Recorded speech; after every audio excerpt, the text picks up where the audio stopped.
ఈరోజు టాపిక్ వచ్చేసి నేను అది తినచ్చా ఇది తినచ్చా రాగులు తినచ్చా ఇన్ని క్వశ్చన్స్ వస్తాయి కదా మనకి డయాబెటీస్కి థైరాయిడ్కి ఇట్లా కొంతమందికి తప్ప మిగిలిన వాళ్ళు అన్నీ తినచ్చు. కాకపోతే ఇక్కడ ఒక సింపుల్ థింగ్, ఫర్ ఎగ్జాంపుల్ మనకి హనీ లేకపోతే జాగరీ తీసుకుందాం. జాగరీ షుగర్ ఉండే క్యాలరీస్ అంటే మనం ఎనర్జీని క్యాలరీల్లో కొలుస్తాం. షుగర్ని ఇన్ని క్యాలరీస్ అనుకుందాం మీరు తీసుకుంటున్నారు రోజు, సేమ్ అమౌంట్ సేమ్ వెయిట్ మనం ఇక్కడ జాగరీ కూడా తీసుకుంటున్నాం అనుకోండి. షుగర్లో ఉన్న క్యాలరీసే జాగరీలో ఉన్నాయి, కానీ షుగర్లో న్యూట్రిషన్ అంటే పోషక విలువలు న్యూట్రియంట్స్ అనేవి ఇక్కడ 0, బట్ జాగరీలో ఎంతో కొంత న్యూట్రియంట్ వాల్యూస్ అనేవి ఉన్నాయి. సో ఇక్కడ 4 దాటి వన్స్ పోతుంది అంటే క్యాలరీస్ అనేది మీరు ఇప్పుడు కొంతమంది ఒక 1500 క్యాలరీస్లోకి తింటున్నారనుకోండి, ఆ 1500 క్యాలరీస్లోనే అన్నీ అటు మంచి ఇటు చెడ్డ అన్నీ వెళ్తాయి. కానీ 4 దాటి లోపలికి వెళ్తుందంటే అది మీకు ఎంత పోషక విలువలు అనేది ఉంది అని చూసుకొని తిన్నప్పుడు మీకు ఆ బెనిఫిట్స్ అనేవి మంచిగా అందుతాయి. ఫర్ ఎగ్జాంపుల్ ఒక 1500 క్యాలరీస్లో మీరు పిజ్జా తినచ్చు, మిగిలిన అన్నీ కూడా తినచ్చు, కానీ ఆ పిజ్జా ప్లేస్లో ఒక హెల్తీ చాయిస్ పెట్టుకున్నప్పుడు మీకు రిజల్ట్ అనేది చక్కగా కనిపిస్తుంది. 80-20 రూల్ పెట్టుకోండి. 80 మంచిగా తీసుకుంటే 20 అటు ఇటు మిక్సింగ్గా తీసుకోండి. మంచిగా ప్రోటీన్ ఫుడ్ అనేది ఫుడ్లో పెట్టుకోండి, మీరు యాడ్ చేసుకోండి. లైక్ 0.8 నుంచి 1 గ్రామ్ ప్రోటీన్ అనేది తీసుకోవాలి పర్ కేజీ. ఇప్పుడు నేను 50 కేజీలు ఉన్నాం అనుకోండి, 50 × 0.8 50 × 1 గ్రామ్ ప్రోటీన్ అనేది ఎవ్రీడే తీసుకోవాలి. కాకపోతే ఆ ప్రోటీన్ అనేది మళ్ళీ డైజెస్ట్ అవ్వాలి అంటే మంచి ఫైబర్ ఉండాలా. సో ఒక 30 గ్రామ్స్ వరకు ఫైబర్ అనేది ఎవ్రీడే ఉండేటట్లు చూసుకోవాలి. దాంతోపాటు కార్బ్స్ కూడా పెట్టుకోవాలి, లైక్ మిల్లెట్, రైస్, వీట్ ఇట్లాంటిది ఏదో ఒకటి. దాంతోపాటు గుడ్ ఫ్యాట్స్, గీ అయి ఉండొచ్చు, కోకోనట్ ఆయిల్ అయి ఉండొచ్చు, ఇలాంటివన్నీ కూడా యాడ్ చేసుకోవాలి. దాంతోపాటు వాటర్ 16 గ్లాసెస్ వరకు, 12 to 16 glasses but me body తత్వాన్ని బట్టి వాటర్ కూడా ఉంటుంది. సో మనం అన్నీ బ్యాలెన్స్డ్గా తినాలి. ఇక్కడ ఏది స్కిప్ చేయక్కర్లేదు. థైరాయిడ్ వాళ్ళకంటే పాపం డయాబెటీస్ వాళ్ళకంటే వాళ్ళకి కొన్ని తినడానికి ఆప్షన్లు, మిగిలిన వాళ్ళకి మనం అన్నీ తినచ్చు. బట్ మళ్ళీ చెప్తున్నాను కదా, సింపుల్ రూల్ ఏంటి అంటే మెడిసిన్ ఆయుర్వేదాలో ఒక మెడిసిన్ 10 రకాలుగా ఉపయోగపడితే దాన్ని ఐడియల్ మెడిసిన్గా తీసుకుంటాం. సో ఇక్కడ కూడా ఒక ఫుడ్ మన 4 దాటి మన డైజెషన్ సిస్టంలోకి వెళ్తుందంటే 10 రకాలుగా ఉపయోగపడాలి ఆ ఫుడ్. దాంట్లో న్యూట్రిషన్ వాల్యూస్ అనేది మంచిగా ఉండాలి. అది చెక్ చేసుకొని తినండి. అండ్ ఇంకొకటి, నేను ప్రయత్నం చేశాను కానీ అవ్వలేదు అంటారు. మీరు ప్రయత్నం చేశారు, ప్రయత్నం అనేది ఎంతవరకు ఉంటుంది అంటే ఒక మోటివేషన్. ఇప్పుడు నేను చెప్తాను, ఇంకొకరు చెప్తారు, ఏదో మోటివేట్ అవుతారు, చేస్తారు, అది వేరే విషయం. అది కాదు, అబ్సెషన్ ఉండాలి. మీరు ఏదైనా చెయ్యాలి ఒక పని అన్నప్పుడు, అది వెయిట్ లాస్, వెయిట్ గెయిన్, వేరే కెరియర్ థింగ్, ఇంకేదైనా ఉండొచ్చు, మనిషి విషయంలో ఏదైనా ఉండొచ్చు, అబ్సెషన్ ఉండాలి, పిచ్చి ఉండాలి. అప్పుడు సక్సెస్ అవుతుంది. ప్రతిదీ కష్టం వచ్చినప్పుడు అనుకుంటారు కదా, వై మీ, నాకెందుకు వస్తున్నాయి ఈ ప్రాబ్లమ్స్ అని. మరి ఏదైనా ఒకటి జరగాలి అనుకున్నప్పుడు వై మీ అని ఎందుకు వేసుకోరు? ఎందుకు జరగాలి మీకు అది? ఒక దాంట్లో ఫస్ట్ రావాలనుకుంటున్నారు, ఒక కెరియర్ బిల్డ్ చేసుకోవాలనుకుంటున్నారు, వెయిట్ లాస్ అవ్వాలనుకుంటున్నారు, వెయిట్ గెయిన్ అవ్వాలనుకుంటున్నారు, ఏదో ఒకటి చేయాలనుకుంటున్నారు. మీకు అది జరగాలి అంటే వై మీ, ఎందుకు మీకే జరగాలి, ఎందుకు మీకు జరగాలని ఎప్పుడైనా క్వశ్చన్ చేసుకున్నారా? ఎవ్రీ డే క్వశ్చన్ చేసుకోండి. నేను వెయిట్ లాస్ అవ్వాలి, నా గోల్ ఇది. మీరు అన్నీ ఇక్కడ కొంచెం క్రేవింగ్ వస్తుంది, నేను తింటాను. ఇంకోటి, ఇప్పుడు క్రేవింగ్స్ వస్తాయి. ఇప్పుడు మీరు మామూలుగా తినే దాంట్లో 20 to 25% తగ్గించి తింటారు. అప్పుడే కదా ఫ్యాట్, ఆల్రెడీ ఉన్న ఫ్యాట్ అనేది బర్న్ చేసుకునేసి బాడీ ఎనర్జీ కింద తీసుకుంటుంది.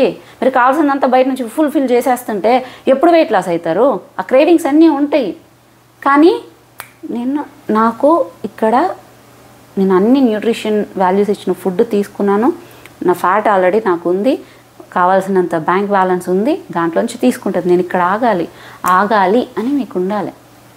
ఆగకుండా నా వల్ల కాలేదు, నేను చేసేసినాను, లేకపోతే నేను అసలు ఇంకొంతమంది చేస్తారు, నేను లిక్విడ్ డైట్ చేస్తా, 2 స్పూన్ల రైస్ తింటా, ఇట్లాంటివన్నీ సగం సగం పెట్టేసుకొని నా బాడీ రెస్పాండ్ అవ్వట్లేదు అంటే ఎట్లా రెస్పాండ్ అవుతుంది?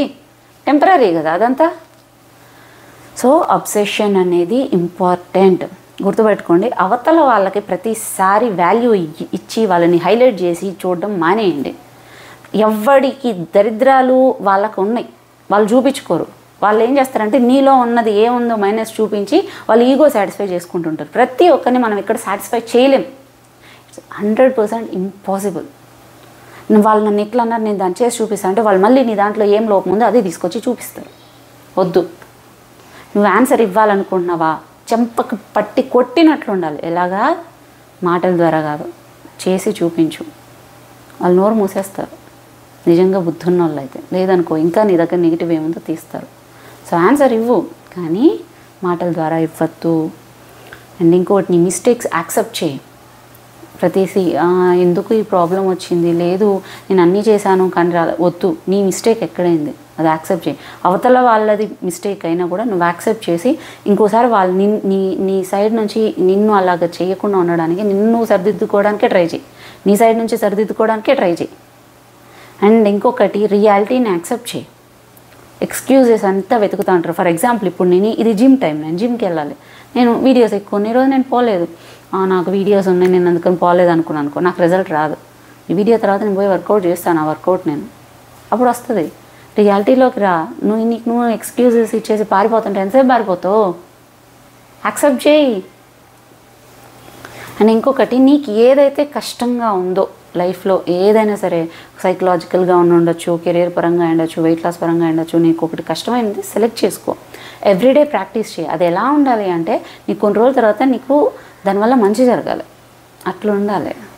సో ఇలాంటివి సెలెక్ట్ చేసుకొని ఎవ్రీడే ప్రాక్టీస్ చేయి. ఎవ్వడికి 100% రాదమ్మా, మనము కొత్తగా నేర్చుకోవాల్సిందే. అండ్ కొంతమంది ఏం చేస్తారంటే, యాపిల్ సైడర్ వెనిగర్ మంచిది, నేను యాపిల్ సైడర్ వెనిగర్ మంచిది అంటున్నారు అనేసి ఇస్తారు. కొంతమందికి పడదు, డైజెషన్ ఇష్యూ ఉన్న వాళ్ళకి ఇక్కడంతా మంట వచ్చేస్తుంది.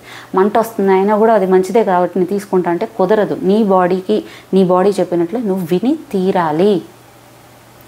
ఓకేనా? అండ్ ఇంకొకటి, రన్నింగ్ రేస్. అమ్మో వాళ్ళేంటి అంత అందంగా ఉన్నారు, ఇంత ఫాస్ట్గా తగ్గిపోయినారు. ఇక్కడ నువ్వు ఆ కాంపిటీషన్స్ పెట్టుకుంటే నీకు ఈగో జెలస్ వచ్చేస్తుంది, కోపం పెరిగిపోతుంది. దాంట్లో ఈ జర్నీ ఏదైతే ఉందో నువ్వు దాన్ని ఎంజాయ్ చేయలేవు, స్పాయిల్ అయిపోతుంది. అవసరం?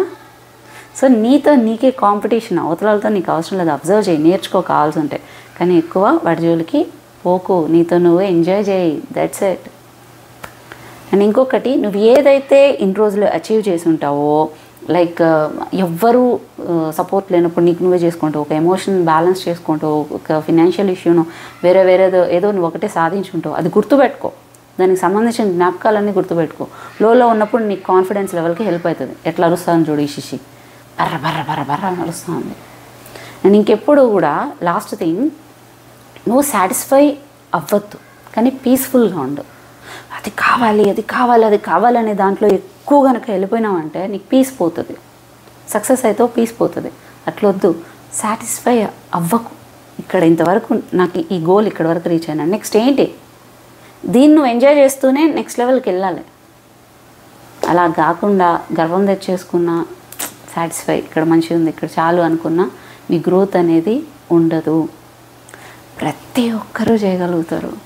నీకు C-సెక్షన్ అయి ఉండొచ్చు, నీకు PCOD అయి ఉండొచ్చు, థైరాయిడ్ అయి ఉండొచ్చు, డయాబెటీస్ అయి ఉండొచ్చు, ఇన్సులిన్ రెసిస్టెన్స్ ఉండొచ్చు, వేరే ఏదైనా ఉండొచ్చు. కానీ నువ్వు మనిషివే కదా, నీ కాళ్ళు చేతులు పనిచేస్తున్నాయి కదా, నువ్వు మంచిగా ఉన్నావు కదా, నువ్వు చేయగలుగుతావు. కాళ్ళు చేయి పడిపోయి బెడ్ మీద ఉన్న వాళ్ళే అచీవ్ చేయగలుగుతున్నారు హెల్త్ని. మనకి ఏముంది, ఇక్కడ కన్విన్స్ చేయడం ఇంపార్టెంట్. ఇదంతా ఫిట్నెస్ అనేది బ్రెయిన్ గేమ్. వద్దు సాకులు చెప్పొద్దు, నువ్వు చేస్తావు ఖచ్చితంగా. నువ్వు వెయిట్ కావాలంటే వెయిట్ గెయిన్ అవుతావు, వెయిట్ లాస్ కావాలంటే వెయిట్ లాస్ అవుతావు, కెరీర్ కావాలంటే కెరీర్ సైడ్ పోతావు. నేను చెయ్యాలి అని నీతో నువ్వు పాజిటివ్గా ఉండు. సారీ చూసుకొని నేను ఇట్లా అయిపోయినా వద్దు, నీతో నువ్వే ఉండాలి లైఫ్ లాంగ్. నిన్ను నువ్వే అసహించుకుంటే ద్వేషించుకుంటే ఎట్లా? నీ ఫ్రెండ్ కదా అది. నీ సోల్ని నువ్వు బతకడానికి నీకు వచ్చిన గిఫ్ట్ ఇది. నువ్వు దీన్ని ప్రిపేర్ చేసుకోవాలి. నువ్వు బతకడానికి తగ్గట్టు, ఈ ప్రపంచంలో బతకడానికి తగ్గట్టు ఈ బాడీని నువ్వు ప్రిపేర్ చేసుకోవాలి. ఓ బండి కొంటావు, కొన్నప్పుడు పెట్రోల్ పోసి వదిలేస్తావా? పెట్రోల్ ఉందో లేదో బయటప్పుడు చెక్ చేసుకుంటావు, ఒకసారి తుడుచుకుంటావు, 6 monthsకి ఒకసారి సర్వీసింగ్కి ఇస్తావు, అంతే కదా. బాడీ కూడా అంతే. ఎవ్రీడే లేచే ముందు ఎట్లా ఉందో మంచిగా ఏదైనా ఎక్సర్సైజ్ చేస్తే చేయి, లేకపోతే ఫుడ్ ఏదైనా మంచిగా పెట్టే పనితో పెట్టు. అప్పుడప్పుడు చెక్ చేసుకో, ఏమన్నా హెల్త్ ఇష్యూస్ ఏమన్నా ఉన్నాయేమో. చక్కగా ఈ వెహికల్ని చూసుకుంటే కదా. ఇది లేనప్పుడు ఎన్ని సాధించుకుని ఏం లాభం అబ్బా. మనం బాగుంటే 100 పనులు సరిగ్గా చేస్తాం. Obsession important. పిచ్చి ఉండాలి ఏదైనా సరే. Okay, all the best. నువ్వు చేస్తావులే, ఆల్ ద బెస్ట్.